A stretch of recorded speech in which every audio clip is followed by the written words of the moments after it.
What up, though? Welcome to Woman Crush Every Day, where we discuss queer media, especially when it is black and especially when it is woman.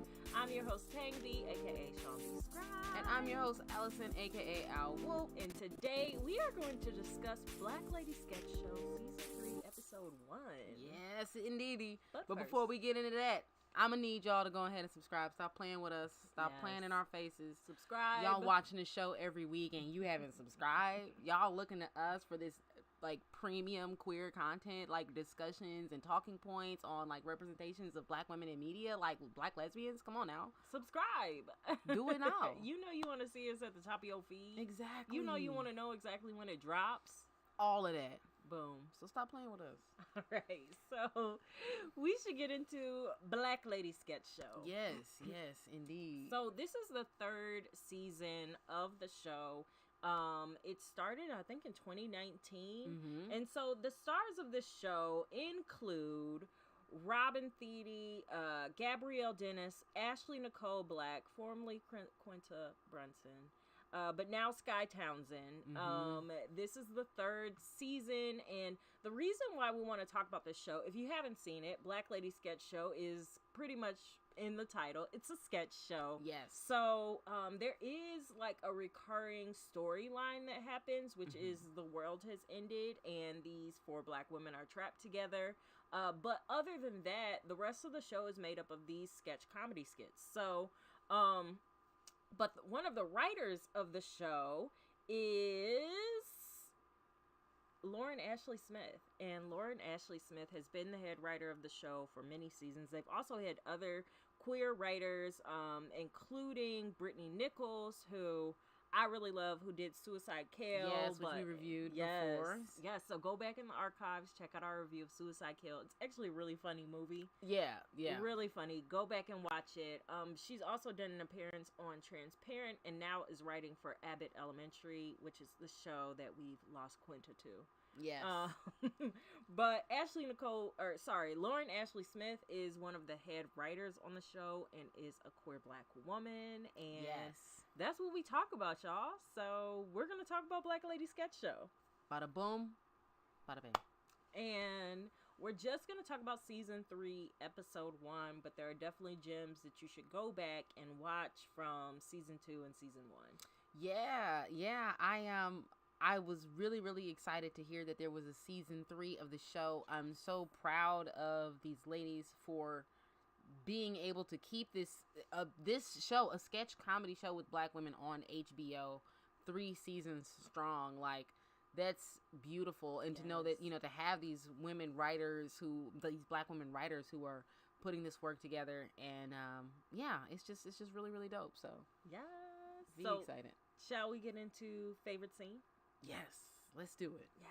So, I guess I'll go. You start. All right. So, my favorite scene from this particular episode was it was the last sketch of this one, and I actually didn't catch the official name. I just was kind of calling it the Ha Ha Hive because that was the name of the comedy club where they were. Yeah. But pretty much, actually, and this is a recurring character too, where Robin Thede plays this stand-up comedian or aspiring stand-up comedian named Keisha, and nobody thinks Keisha is funny. I mean, Keisha's not funny. Keisha's not funny. But that's what's funny is that Keisha is not funny. And so she gets up on the stage and she's talking, she's bombing. Everybody's like roasting her jokes at this open mic comedy show.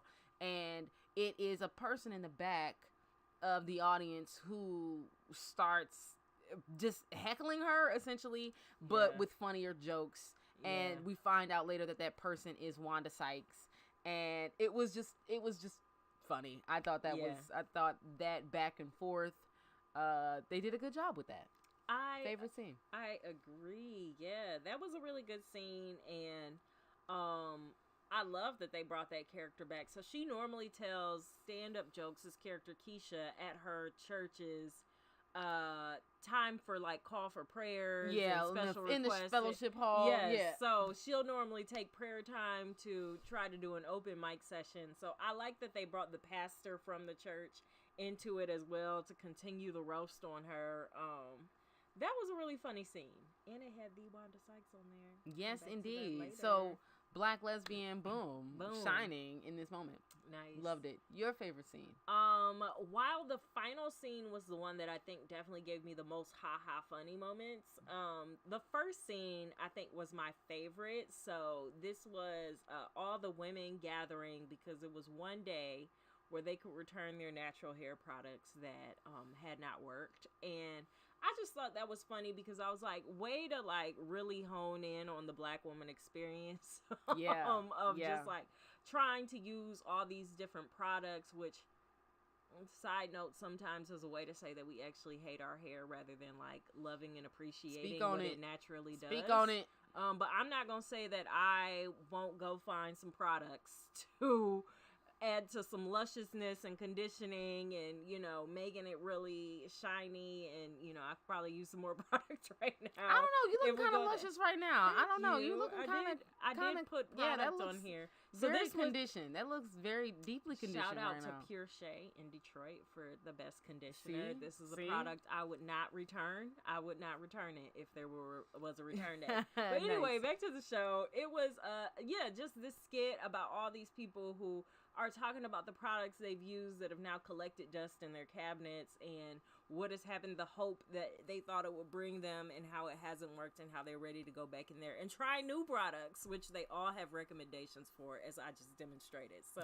I love that it was just kind of really honing in on this common experience that you have as a Black person, as a Black woman, of like trying to find the beauty products that really work for you, especially living in a place where for so long there were no products that, I mean, they've been products, but there are so few products that actually cater to us. If you don't live in a Black town, like finding products for your hair that are meant for your hair structure, that don't destroy your, you know, follicles, that don't destroy like all your roots, that don't destroy the strands, that don't create. They was speaking to me, and I love that we got a moment to laugh about it, and I love that we got a cameo from MJ Rodriguez from Pose. So, again, bringing in another person from the queer community. Yes. So, that was dope. Spot on. Shout out. Yeah, that was super dope. Okay, so who is your woman crush on this Wanda episode? Sykes. Wanda Sykes is my woman crush. Wanda Sykes came with the funny heckler. I don't even like hecklers, but you know, I don't like Keisha because she's not funny. So it was fun to have Wanda Sykes on there to play that character. It was funny to have her not be Wanda Sykes. Like, she is Wanda Sykes when we see her and we're like, she's funny because she's Wanda Sykes and she tells funny jokes. But in the actual skit, I like that she was, or in the sketch, I like that she was just a woman from the post office who was funnier than this woman on stage. Yeah. So that was fun. Word. Who is your woman crush? Yo, I think, first I think about Gabrielle Dennis as just like, she's bad. She's the stand, you know, on the show every time. Boom. She's gorgeous. But, you know, with Ava DuVernay in this episode, yes. I'm gonna have to give it to Ava, you know, because there's something about her, you know, and she's bad and she's bossy and she handles her stuff. Like, so shout out her. And the cameo moment with Ava DuVernay on the scene called Trey's Anatomy. We just got this little sprinkle of this boss, you know. So yeah, I'm gonna go ahead and give it to both Gabrielle Dennis and Ava DuVernay in this episode. A twofer. You know how I was. Yes. So, what can stay? What can go? Okay. So, I think what can stay is a Black lady sketch show. Yes. Right? Like that. We don't have to like ask questions around it or really dig too deep on it. The fact that these are Black women who have this sketch comedy show, I think it's fire. I love comedy, grew up loving comedy, grew up watching SNL. Like, she's also really funny herself. I mean, I like to laugh. You feel me? So, was writing comedy, started a sketch comedy troupe in undergrad. You know what I mean? Like, I really love it. So, and I know the challenges that Black women have faced in comedy. Yeah. So, like, I remember the scandal around SNL not getting or never having had a Black woman cast member. Yeah, at the time. Yeah, at the time. And Kenan Thompson, I still have not forgiven him for this comment. I hope he has apologized. If he has, send me the receipts, because maybe I can start to give him some grace. But when he said that black women are not funny, that's why we don't have black women on SNL. And I'm like, you are? That's why he wasn't invited on the show, but Kel was. Kel got to do a cameo on here, not Kenan. Actually, that was shade. That was shade. That was shade. Yeah, employ Kel. Do not employ Kenan.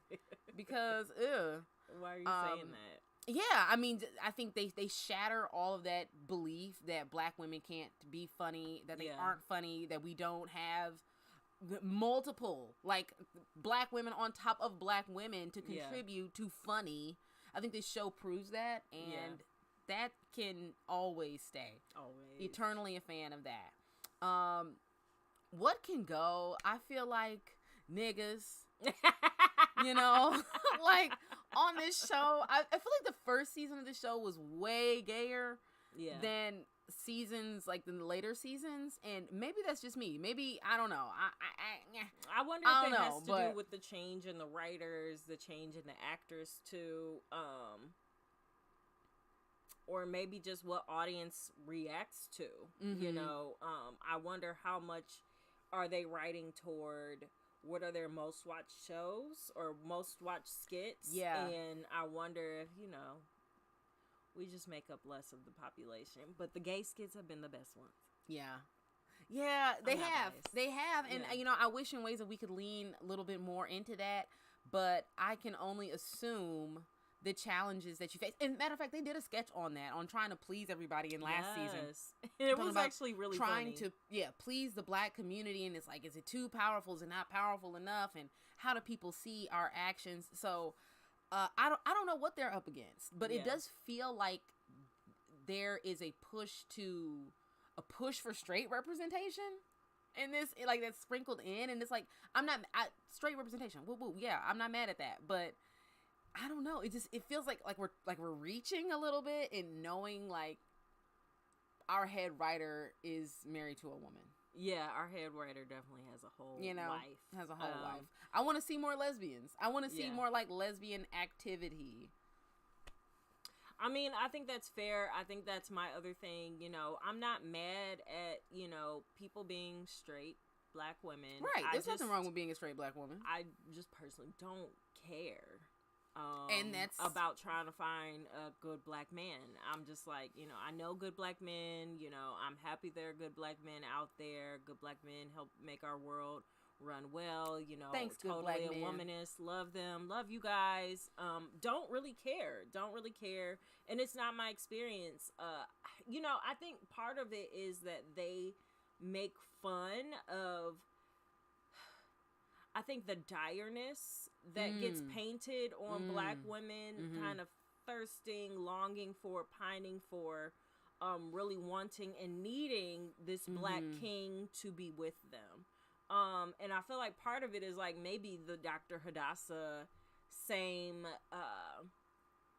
sentiment of, this is how you create a functional black family that will do the right things. Is we got to make sure we have black men in our houses, between our legs, helping us make these babies, and I think part of that has to be made fun of in a way. Like, there's when they were doing Hidden Figures, and it's a play on Hidden Figures, so they're playing with the space-time continuum, actually not outer space, and so they're slapping each other into different centuries, which I love as a play on, like, I'll slap you in the next week, I'll slap you in the yesteryear, all the things that happen.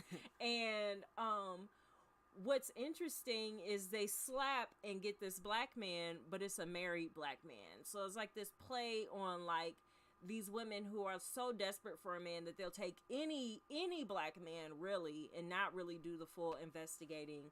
I just don't care. Yeah. And maybe in the same way that, straight people don't care about queer stories, and that's why they're not told as much, and that's why part of me can appreciate big parts of this show. in the way that it is intersectional, but it also means sometimes have to sit through skits that I don't care about the premise as much. Yeah. But I do love how they sprinkle in all these different things about Black culture. That can go. All the straight stuff can go. Don't care about it. We're woman crush every day.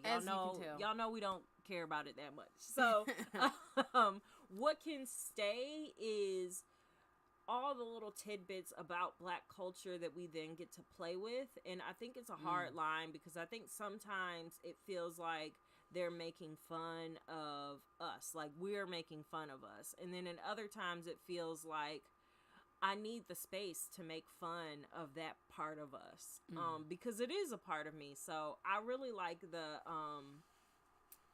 the sketch where they're the track team. And the way Track Girl Magic. Yeah, Track Girl Magic. First of all, great title. So the way that they, motivate these track runners is to have a magician do magic. And one half of my family, my grandmother in particular, was like, we don't do any magic. And so knowing like there's a whole section of Black people that are like, nah, we don't do magic. That's anti-Christian. That's anti-Christ. That's like, we don't play with that. It's the unknown. And the number of people that I know that are like, if magic comes up, I don't fuck with that, period. Not doing it. And just playing on those little things about culture, about the smaller sects of Black culture that I really appreciate. I appreciate, being able to make fun of the Hotep culture, or the culture of Pan-Africanism that's been taken deeply out of context. Word. I like that we get to play with these ideas, even though sometimes it can get to a point of cringe, in the same way that I think Boondocks did, where it's like, you start thinking about who the audience is and do they get it? Does everybody watching get it? But if I let go of that, then I really get to enjoy the show. That was so well said. Thank you. That was, yeah, that was really, really well said. Okay, so where does this fit in the queer canon? For me, this is Lauren Ashley Smith, thank you. Thank you for writing on this show for 3 seasons. Thank you to the producers for making sure that like queer representation comes onto the show, even when we are not necessarily a part of the plot lines of the sketches. So I think for that, this is very much a place where queer people are existing in the larger world. And I do wish that there were more sketches that showed pieces of our lives. I think we got way more of that in season 1 than we did in season 2, and we'll see what happens for the rest of season 3. But I do love that even when we are telling stories that are like the universal stories of Blackness, and it's not about like niche queer communities, who's behind it? A queer Black woman. Yeah. Who's writing the narrative? A queer Black woman. And I think to just have a queer Black woman writing the narrative means like I can watch the show, and even if it's not about me, I don't feel unsafe. I don't feel like you're going to bring up something that is, a known trigger for all of us. I don't feel like I keep seeing articles talking about how Black Lady Sketch Show doesn't punch down, but doesn't leave the LGBT community out. And I appreciate that. And I think that definitely has a place in the canon of Black media, and also a place in queer Black media. Yeah. You are killing it today, Tang. Well, thank you. Yeah, you're killing it. Oh my gosh. These gems are dropped. I need to pick them up. I need to get my and start like making sure I found them all, because this is great. I think for me, kind of like what we were saying before, season 1 I feel like was way gayer than the past 2. Well, and I don't really want to talk too much about season 3 because we're on episode 1, so who knows what's going to happen throughout the rest of this season. So yeah, I think whether or not we see lesbians, bisexual black women on the show, we see ourselves because of the folks who are making the show. Yes. So I think that's beautiful. I think that's fire. I think to know that, you know, a black lady sketch. Okay, so I think it's fire that we are at a black lady sketch show, but I want to, there's something about black lesbian community though, and humor, and like a space for us, like a space where we can really just be like, this show is a black lady sketch show, not like a black lesbian sketch show. Yeah. Even though it is like a black lesbian sketch show. Yeah. You know what I mean? It is a black lesbian sketch show. Yeah. That's what I'm saying. Right. So, I would love to see a black lesbian sketch show, and just all of that. But so more queer characters, more like seeing it, like seeing it, and not just like knowing it's there in the ether, but like seeing it. But that's just a want. Yeah. I think the fact that they are out here making this show, where does this fit in the queer canon? They got a HBO show weekly, dropping sketches. Season 3. When everybody said black women weren't funny, they got a show on HBO with some of the top black talent. Oh my gosh. Telling jokes. So that's where it fits in the queer canon. Black queer women are doing it. Yes. Yet again. And I don't think on any sketch comedy show I've seen black women represented in this way. Yeah. It's like, to have black women in charge of telling stories that are meant to make black women laugh. I think even when they don't catch every single black woman, they really do make an effort, if you look at the trajectory of their seasons, of trying to do something that is for everybody. Mm-hmm. And that's why I love that sketch you brought up of them trying to, talk about what the audience reaction is. Because it is tough. It is really tough to say, like, we're going to take these people who are painted as a monolith, but are totally not a monolith, and try to make something that's funny for everybody. Mm-hmm. And you can't. Mm-hmm. But I think they've caught me laughing enough that I'm like, as a black woman with a particular experience in this country, as somebody who has been educated and does in many ways participate in capitalist America, this is what the show is for. It's for those black women. Mm-hmm. Mm-hmm. And anybody else who can get down with it and, learn to laugh. Yeah. Well, hey, that was our review of A Black Lady Sketch Show Season 3, Episode 1. And hey, love you too. Thank you, bestie. Or worse, thanks for tuning in. Yeah, so let us know if you are going to continue watching A Black Lady Sketch Show. We're definitely going to tap in because, we're fans of the work that's being done. So, absolutely. Yeah. Other than that, y'all, watch the rest of the season. That's all we got. Peace. Peace.